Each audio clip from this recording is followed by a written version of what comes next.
কোটা সংস্কারে আন্দোলনকারী বিভিন্ন শিক্ষা প্রতিষ্ঠানের শিক্ষার্থীদের উপর ছাত্রলীগের হামলার প্রতিবাদে কুমিল্লা বিশ্ববিদ্যালয়ের ছাত্রলীগের নেতাকর্মীদের পদত্যাগের হিড়িক পড়েছে। এই রিপোর্ট লেখা পর্যন্ত প্রায় অর্ধশতাধিক পদত্যাগের খবর পাওয়া গেছে। সোমবার রাত 10টার পর থেকে বিশ্ববিদ্যালয় শাখা ছাত্রলীগের বিভিন্ন পর্যায়ের নেতারা ফেসবুক পোস্টের মাধ্যমে তাদের পদত্যাগের ঘোষণা দেন।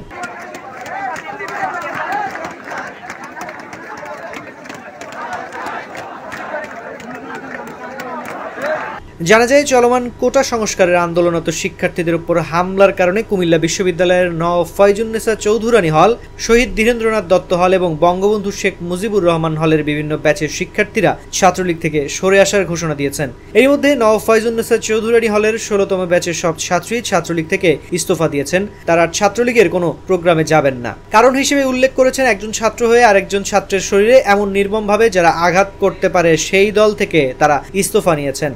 বিশ্ববিদ্যালয় আইন অনুষদের শিক্ষার্থী শাখা ছাত্রলীগের অর্থ সম্পাদক তানভীর আহমেদ গাজী তার ফেসবুক ওয়ালে লিখেছেন, আমি আসলে রাজনীতিপ্রিয় মানুষ নই, বরং আমি একজন সাহিত্য এবং সংস্কৃতি মনা লোক। একদা এক সিনিয়র বলেছিলেন, দেখ গাজী, তুই লেখক মানুষ, ক্যাম্পাসে পরিচিত মুখ, তুই পদে থাকলে আরও 4 জন জুনিয়র আমাদের সঙ্গে থাকবে।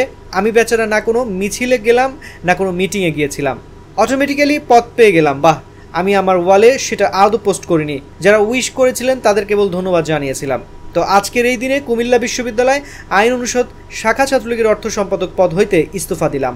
আমি একজন সাহিত্য ও সংস্কৃতি মনা মানুষ, রাজনীতি আমার শোভা পায় না। আজকের বর্বরোচিত ঘটনা আমাকে সত্যিই ভাবিয়ে তুলেছে।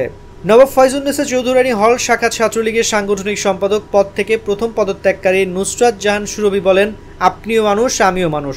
আপনিও জানেন দেশে কি হচ্ছে, সেই মানবিক দিক বিবেচনা করে আমি শাখা ছাত্রলীগ থেকে পদত্যাগ করেছি।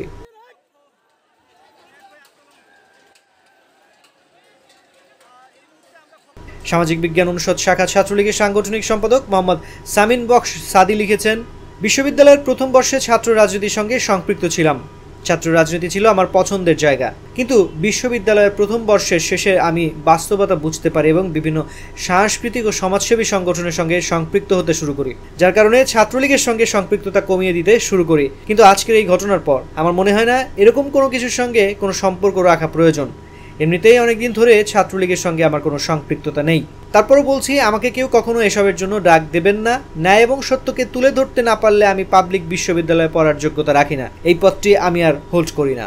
আইন অনুষদ শাখা ছাত্রলীগের সহ সভাপতি ও বঙ্গবন্ধু আইন ছাত্র পরিষদের যুগ্ম সাধারণ সম্পাদক মোহাম্মদ রাসেল মিয়া লিখেছেন, না বোঝার বয়সেই রাজনীতির প্রতি একটা প্যাশন সৃষ্টি হয়েছিল, কিন্তু এই বাংলাদেশের নষ্ট রাজনীতির চর্চা দেখে ধীরে ধীরে আমার মনে রাজনীতির প্রতি আবেগ ভালোবাসা মরে যেতে লাগলো। কেন জানি না আজকে তার চিরতরে সমাধি ঘটলো। সামর্থ্য হলে নিজের থেকে দেশ ও সমাজের জন্য ভূমিকা রাখবো ইনশাল্লাহ। আরেকটি ঘোষণা, আমি 2টো পদ হোল্ড করতাম, আজকে সে 2টো পদ থেকে আমি সজ্ঞানে অব্যাহতি নিলাম।